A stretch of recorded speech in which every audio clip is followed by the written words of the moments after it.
Even if typically you are a very motivated and driven person, there are definitely periods in your life where you may fall into a rut. And if your rut is to do with fitness, there are a few things that I have found myself when I fell into these sort of ruts that I've used to help pull me out of those situations. So if you are currently dragging your feet when it comes to going to the gym, today's video will definitely help you guys find 3 easy ways to try and get yourself out of this rut. And trust me, even if you are currently right now not going through a rut, it's good to keep watching the video and keep these on hand just in case this tragedy ever befalls you.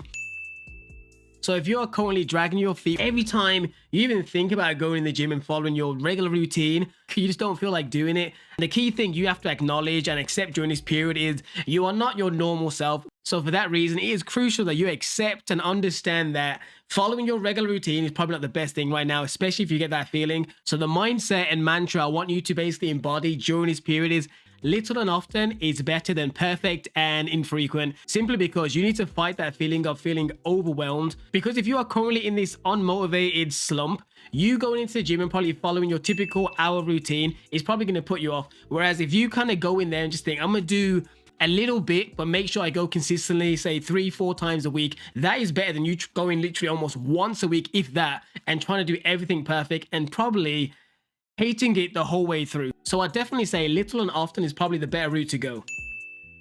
And the next one is a very underrated tip, which I recommend everyone doing. And this one technically can apply to outside of fitness. If you're just in a regular slump or just feel down in general, or you feel very unproductive, this is the tip that definitely brings most people back from the death. This is definitely one that I embody and I do it all the time. And that is, you need to start making a list of daily small tasks that can easily be translated into wins that you can do every single day. So they haven't got to be anything huge. Literally, it can be small things of getting out of bed before a certain time in the morning, or leaving your house, or simply going for a 5-minute walk. These are meant to be small manageable tasks that you can almost do every single day without failure for the most part.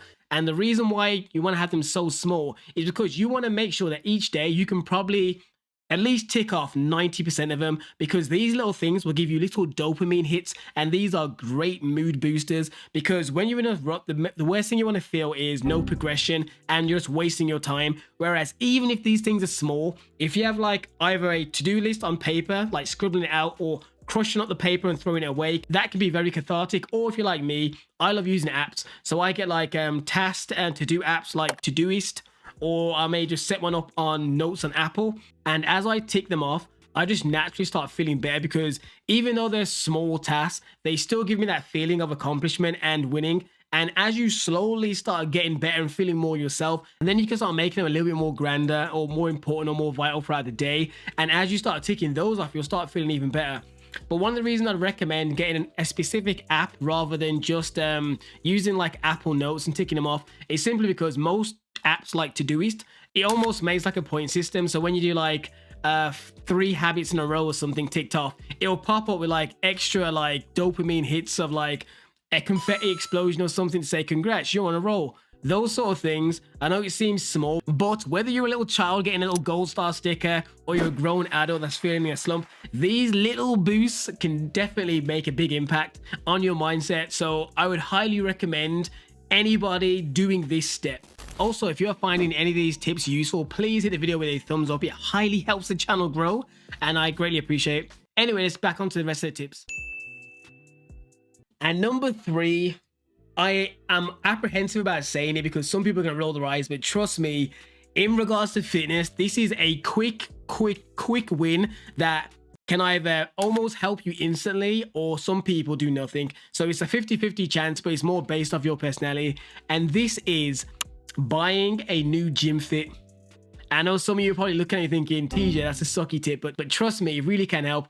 Buying a new gym outfit that you really are excited to wear inside the gym is all you may need to get you inside the gym. And especially if you start training in it, you start feeling good, you feel more confident in it. These little things, they sound minor, but they can really help you move forward, especially when you've been probably sitting in your bed and doing very minimal exercise.